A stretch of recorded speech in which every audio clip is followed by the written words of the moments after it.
আসসালামু আলাইকুম ওয়া রাহমাতুল্লাহ। ইসলামিক ওয়ার্ল্ড বাংলাতে আপনাকে স্বাগত। আজ আমরা শুনব একটি হৃদয়স্পর্শী ইসলামিক কাহিনী। যে মানুষটিকে পুরো শহর তুচ্ছ ভাবত, তার এক দোয়ায় আকাশ থেকে বৃষ্টি নেমেছিল। আজ আমরা এমনই এক আল্লাহর অলির ঘটনা শুনব, তাই ভিডিওটি শেষ পর্যন্ত দেখবেন। একটি ছোট্ট শহর, সেখানে বাস করতেন এক বৃদ্ধ মানুষ। তার পোশাক ছিল সাধারণ, ঘর ছিল খুবই ছোট, আর জীবন ছিল অত্যন্ত সাদামাটা। মানুষ তাকে তেমন গুরুত্ব দিত না, কারণ তিনি ছিলেন না কোনো বড় আলেম, না কোনো ধনী ব্যবসায়ী, না কোনো ক্ষমতাবান ব্যক্তি।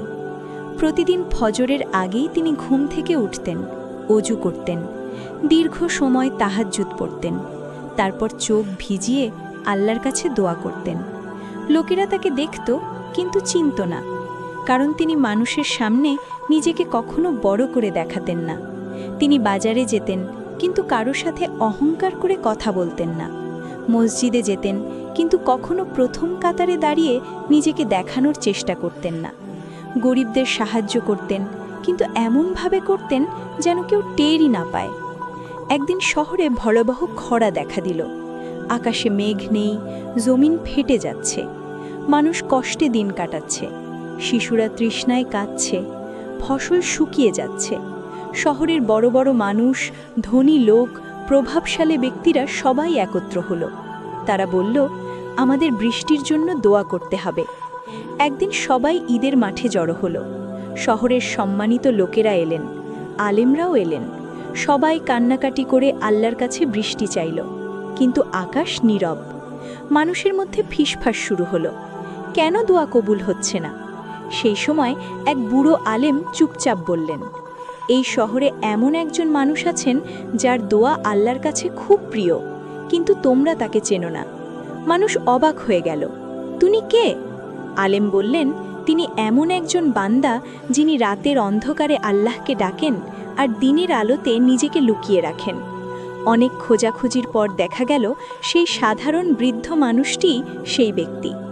সবাই তার ঘরের সামনে গেল, দেখল তিনি পুরনো একটি চাটাইয়ের উপর বসে কুরআন তেলাওয়াত করছেন, চোখে পানি, ঠোঁটে জিকির। লোকেরা কাঁদতে কাঁদতে বলল, হুজুর, আমাদের জন্য দোয়া করুন। আমরা বৃষ্টির জন্য আল্লাহর কাছে চাইছি, কিন্তু দোয়া কবুল হচ্ছে না। বৃদ্ধ লোকটি কেঁদে ফেললেন। তিনি বললেন, আমি তো কিছুই না, আমি তো শুধু একজন গুনাহগার বান্দা। কিন্তু মানুষ অনুরোধ করতেই থাকল। অবশেষে তিনি আকাশের দিকে হাত তুললেন।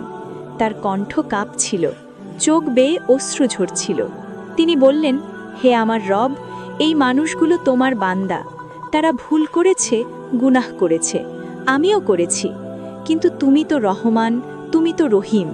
তুমি যদি আমাদেরকে ক্ষমা না করো, তবে আমরা কোথায় যাব? হে আল্লাহ, তোমার রহমতের বৃষ্টি নাজিল করো। তিনি দোয়া শেষ করতেই হঠাৎ আকাশে মেঘ জমতে শুরু করল। মানুষ বিস্ময়ে তাকিয়ে রইল। কয়েক মুহূর্তের মধ্যেই শুরু হলো প্রবল বৃষ্টি। শিশুরা আনন্দে চিৎকার করল। মানুষ সিজদায় পড়ে গেল।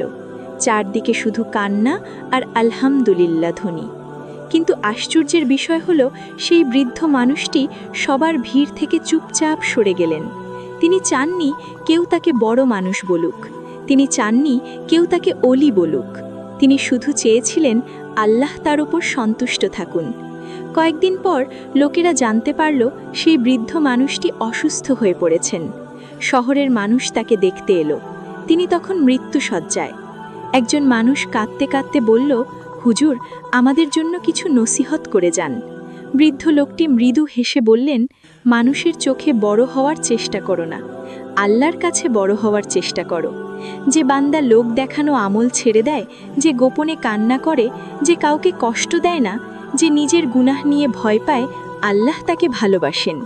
তিনি আরও বললেন, মনে রেখো, আল্লাহর অলি হওয়া মানে আকাশে উড়ে বেড়ানো নয়, বরং আল্লাহর অলি হওয়া মানে গুনাহ থেকে বাঁচা, নামাজ আঁকড়ে ধরা, হারাম থেকে দূরে থাকা, আর আল্লাহকে সবচেয়ে বেশি ভালোবাসা। এরপর তিনি কালিমা পড়তে পড়তে পৃথিবী থেকে বিদায় নিলেন। পুরো শহর কেঁদে উঠল। সেদিন মানুষ বুঝেছিল আল্লাহর প্রিয় বান্দারা। আল্লাহ আমাদের সবাইকে সঠিক পথে চলার তৌফিক দান করুন। ভিডিওটি ভালো লাগলে লাইক, শেয়ার এবং সাবস্ক্রাইব করতে ভুলবেন না। আবারও দেখা হবে নতুন ইসলামিক কাহিনী নিয়ে।